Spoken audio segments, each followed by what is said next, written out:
నమస్తే అమ్మా. నమస్తే అమ్మా. అమ్మా, భీష్ముడు అష్టమి రోజు శరీరాన్ని వదిలిపెట్టి వెళ్ళిపోతే మరి భీష్మ ఏకాదశి అన్న పేరు ఎందుకు వచ్చింది? ఆనాడు ఏకాదశి ఉంది గనక ఏకాదశి అంతవరకే. కానీ వాస్తవంగా ఉత్తరాయణం రాగానే ఆయన శరీరం వదిలేశాడు. ఎందుకంటే యుద్ధం జరిగింది దక్షిణాయనంలో. ఆయన అర్జునుడి బాణాలకి నేల కూలినటువంటి సందర్భంలో వాళ్ళ తల్లి గంగాదేవి దేవతలని హంసల రూపంలో పంపించి ఉత్తరాయణం రాకుండా శరీరం వదిలి ఎందుకు వస్తావు అని సందేశం పంపింది. భీష్ముడికి స్వచ్ఛంద మరణం ఉంది. ఎప్పుడు కావాలంటే అప్పుడు శరీరం వదలచ్చు, ఎప్పుడు కావాలంటే అప్పుడు శరీరం వదలచ్చు. కానీ శరీరం అనారోగ్యంగా ఉంటే కూడా పట్టుకుని పాకులాడడం జరిగింది చూడండి. చాలా రోజులు 58 రోజులు అనుకుంటా, 58, 56 రోజులు అంపశయ్య మీద ఉన్నాడు.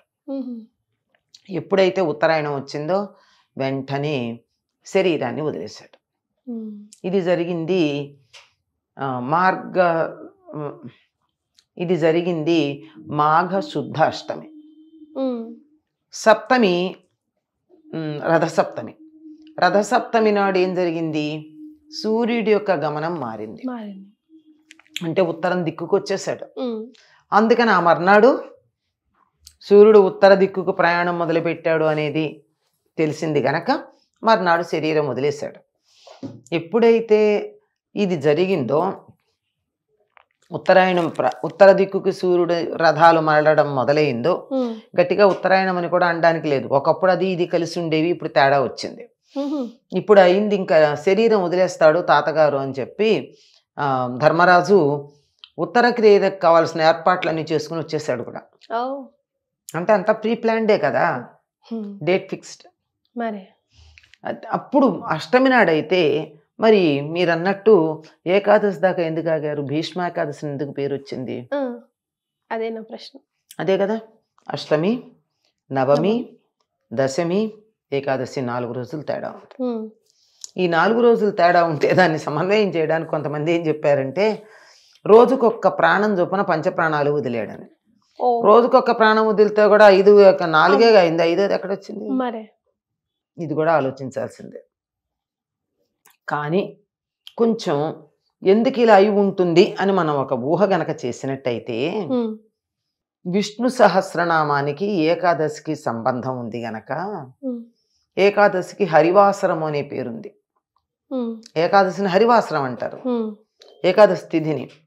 ఆనాడు ఆ పేరుంది గనక ఈ విష్ణు సహస్రనామాన్ని చెప్పినటువంటి వాడు భీష్ముడే గనక ఆ భీష్ముడికి సంబంధించిన ఏకాదశిగా దాన్ని చెప్పుకుంటారు అని కొంచెం తార్కికంగా ఆలోచించే వాళ్ళు చెప్పేటటువంటి మాట. లేదు ఆయన శరీరం వదలాలి అని అనుకున్నాక క్రమంగా ఇది జరిగింది అనుకుంటే కూడా అలా వీలు కాదు. కారణం ఏమిటంటే భీష్ముడికి సంతానం లేదు. సంతానం వద్దని కదా పెళ్లి మానేశాడు, వేరే కారణం ఏం కాదు. సంతానం వద్దనుకుని పెళ్లి, అంతే కదా. తండ్రి కోసం నువ్వు వద్దన్నావు, బానే ఉంది రాజ్యం, నీ కొడుకులు అడిగితే వారసత్వం ప్రకారం నీ కొడుకులకు రావాలి కదా, నీ కొడుకులు అడిగితే ఎట్లా అని అడిగాడు కదా దాసరాజు. నేను పెళ్లి చేసుకోను అన్నాడు. పెళ్లి చేసుకుంటే కదా కొడుకులు పుట్టేది. సంతానం లేదు. కానీ సంతానం లేనటువంటి భీష్ముడికి ఈనాటి దాకా పిండ ప్రదానం జరుగుతుంది. ఈనాటి దాకా ఎంతమందికి జరుగుతుందమ్మా ఈరోజు? పిల్లలు ఉన్న వాళ్ళకైనా జరుగుతుందా? అదే కదా. పూరీ క్షేత్రంలో కృష్ణుడు పెడతాడు. అలాగే ప్రతి వాళ్ళు కూడా ఎవరైతే సంతానం కావాలని కోరుకుంటారో వాళ్ళందరూ భీష్ముడికి ఈనాడు తర్పణాలు ఇస్తారు. దానికి దీనికి సంబంధం లింక్ ఉందమ్మా? ఉండే ఉంటుంది, ఎందుకు లేకపోతే ఎందుకు ఇస్తారు? మాకు అలా భీష్ముడికి తర్పణాలు ఇచ్చాము ఈ సంవత్సరం, మాకు వచ్చే సంవత్సరానికల్లా మా ఇంట్లో ఉయ్యాలు వేసుకున్నాం అంటారు. అంటే భీష్ముడు తండ్రి కోసం తన వివాహం చేసుకోను అని ప్రతిజ్ఞ చేసి సంతానం లేకుండా ఉన్నాడు. తనకంటూ ఫిజికల్లీ సంతానం లేదు, కానీ అసలు సంతానం కావాలని ఎందుకు కోరుకుంటారు? ఉత్తర క్రియలు చేయడానికి. ఉత్తర క్రియలు ఇన్ని వేల సంవత్సరాలు జరుగుతున్నాయి అంటే ఎంత గొప్పది. అంచేత ఈనాటికి కూడా అందరూ ఒకవేళ సంతానం కావాలని ప్రత్యేకంగా చేయడమే కాకుండా కూడా సంప్రదాయం తెలిసినటువంటి వాళ్ళందరూ కూడా భీష్మాష్టమి నాడు భీష్ముడికి తర్పణాలు ఇస్తారమ్మా. భీష్మాష్టమి నాడు. ఇది భీష్మ ఏకాదశి కదమ్మా. అదేంటున్నా. అయితే ఆ తర్వాత వచ్చినటువంటి ఏకాదశి కనుక దానికి భీష్మ ఏకాదశి అనే పేరు వచ్చి ఉంటుంది అని మనం అనుకోవాల్సి ఉంటుంది. సో ప్రత్యేకంగా తర్పణాలు ఇవ్వడం ఈ రోజు ప్రత్యేకత అమ్మా. భీష్మాష్టమి నాడు. ఓకే. అష్టమి నాడే తర్పణాలు ఇస్తారు. ఓకే. మరి ఈ రోజు చేయవలసినవి చేయకూడని పనులు ఏమైనా ఉన్నాయా? ఎందుకు లేవమ్మా.